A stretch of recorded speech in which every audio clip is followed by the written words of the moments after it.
విమానాశ్రయాలంటే viability ఆధారంగా కడతారు. అంటే అక్కడికి ప్రయాణికులు ఎక్కువ మంది విమానాల్లో ప్రయాణించగలిగినటువంటి స్తోమత ఉన్నవాళ్ళు ఎక్కువై ఉండాలా.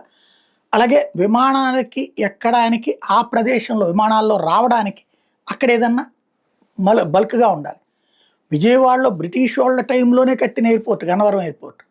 నైట్ ల్యాండింగ్ ఫెసిలిటీ ఉన్నది ఢిల్లీ, ముంబైలో లేని రోజుల్లోనే ఇక్కడ నైట్ ల్యాండింగ్ ఫెసిలిటీ ఉంది. వైజాగ్‌లో లేనప్పుడే ఇక్కడ ఉంది. కానీ జనరల్ ఫ్లైట్లు రాలా. ఎందుకంటే ఎక్కేవాళ్ళు తక్కువ. దక్కన్ చార్జెస్ ఈ దక్కన్‌కి సంబంధించినటువంటి ఎయిర్‌వేస్ వాళ్ళు ముందు విమానం పెడితే దానికి అప్పుడు కేంద్ర ప్రభుత్వం సగం సీట్లకి డబ్బులు కట్టడానికి ముందుకొచ్చింది వాజ్పేయి టైంలో.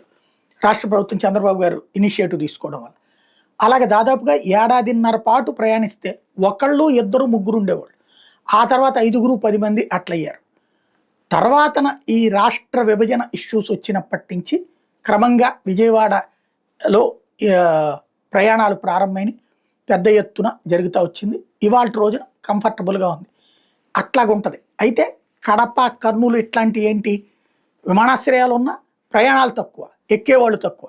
దాంతో కనీసం 70% ఆక్యుపెన్సీ లేకపోతే విమానాలు తిప్పరు. విమానాలు తిప్పకపోతే విమానాశ్రయం పెట్టుకుని ప్రయోజనం లేదు. కానీ విమానాశ్రయం ఉందన్నటువంటి గొప్పగా ఫీల్ అవ్వడానికి ఇప్పుడు కర్నూలు విమానాశ్రయం అట్లా ఫీల్ అవ్వడానికి ఉంది కదా. అట్లాగే ఇప్పుడు తాడేపల్లిగూడెంలో మరి భారీ ఎత్తున ఎక్కుతారా?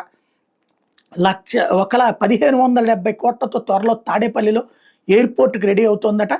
కేంద్ర మంత్రి భూపతిరాజు శ్రీనివాస్ వర్మ గారి సహకారంతో ఎయిర్‌పోర్ట్ మంజూరైంది అన్నటువంటిది తాజాగా స్థానిక ఎమ్మెల్యే బొలిశెట్టి శ్రీనివాస్ చేస్తున్న ప్రకటన.